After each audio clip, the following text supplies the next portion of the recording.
تعرف تقول لي معنى الكلمة دي ايه؟ هتقولي طبعا كلمة بارتي معناها حفل. هقول لك صح، بس لها معاني تانية كتير، ولو مش مصدق تابع معايا الفيديو ده عشان تعرف باقي معانيها.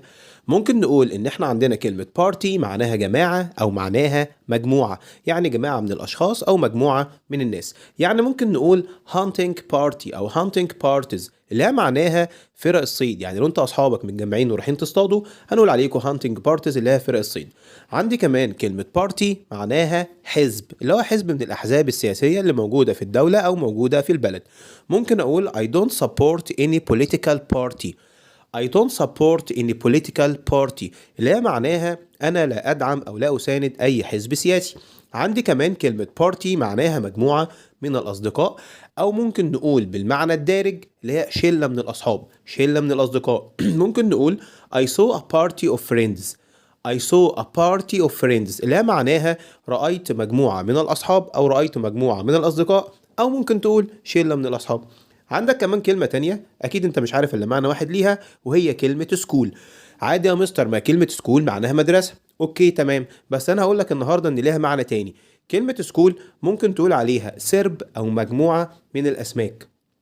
يعني لو في مجموعة من الأسماك بتعوم مع بعضها، مجموعة من الحيتان، ممكن نقول عليها سكول. ممكن نقول مثلا I saw a school of fish. I saw a school of fish اللي هي معناها أنا رأيت مجموعة من الأسماك. يبقى احنا عندنا كلمة سكول معناها مدرسة، وكلمة سكول برضو معناها سرب أو قطيع أو مجموعة من الأسماك. لو عجبك الفيديو واستفدت منه وعارف حد ممكن يكون مهتم باللغة الإنجليزية ويستفيد من الفيديو ده، فارد تعمل له شير علشان الكل يستفيد. ولو حبيت تتعمق أكثر في اللغة الإنجليزية وأسرار اللغة الإنجليزية، أكيد طبعا هيشرفني وجودك في القناة ومتابعة باقي الفيديوهات، ويا رب أكون ضفت لك معلومة جديدة. كان معاكم مستر مشهور، أشوفكم في فيديو جديد، مع السلامة.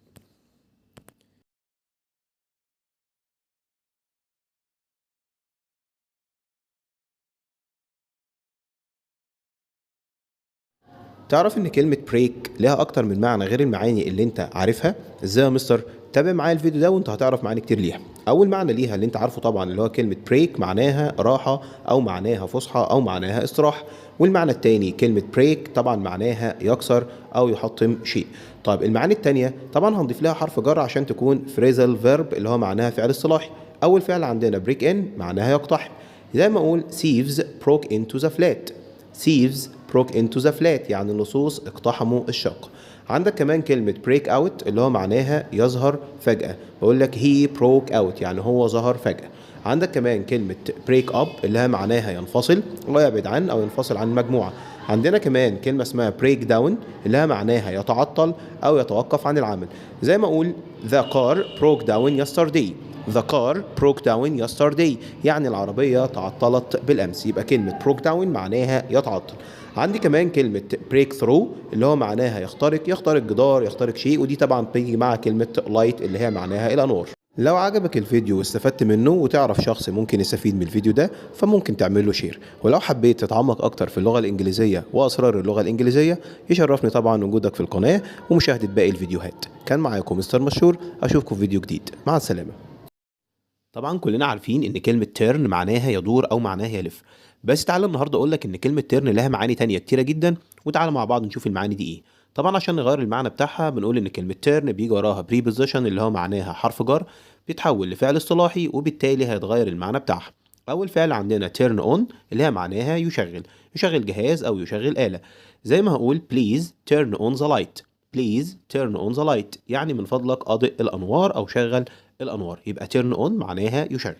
عندنا كمان turn off اللي هي معناها يطفئ جهاز او يطفئ آلة او يطفئ برضو الانوار. زي مثلا الجملة اللي جاية بيقول please turn off the light. please turn off the light يعني من فضلك اطفئ الانوار او اطفئ الاضاءة. يبقى turn off معناها يطفئ. عندي كمان كلمة turn down معناها يقلل او معناها يخفض او معناها يقلل من حدة صوت او من درجة حرارة. ممكن نقول turn down your voice, the baby is sleeping. turn down your voice, the baby is sleeping اللي هي معناها اخفض صوتك لأن الطفل الصغير بيكون نائم. يبقى turn down يخفض يقلل. طيب عندي كلمة turn up معناها يرفع أو معناها يزيد، يرفع من الصوت أو يرفع برضو درجة الحرارة. زي ما هقول turn up your voice I can't hear you. turn up your voice I can't hear you معناها ارفع صوتك، أنا لا أستطيع أن أسمعك، يبقى turn up يرفع أو يزيد.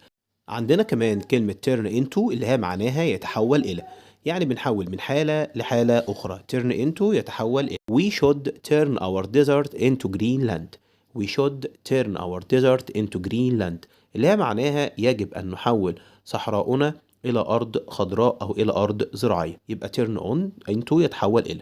للتذكير عندنا كلمة turn on يعني يشغل، وturn off معناها يطفئ، وعندي كمان turn up يرفع أو يزيد، وturn down يخفض أو يقلل، وكلمة turn into اللي هي معناها يتحول إلى. لو عجبك الفيديو واستفدت منه وتعرف حد ممكن يستفيد أو مهتم باللغة الإنجليزية ممكن تعمله شير. ولو عاوز تتعمق أكتر في اللغة الإنجليزية وأسرار اللغة الإنجليزية طبعا أكيد هيشرفني وجودك في القناة ومتابعة باقي الفيديوهات. كان معاكم مستر مشهور، أشوفكم في فيديو جديد، مع السلامة. كلنا عارفين إن كلمة ميت معناها لحم، بس مش كل لحم ينفع أقول عليه ميت.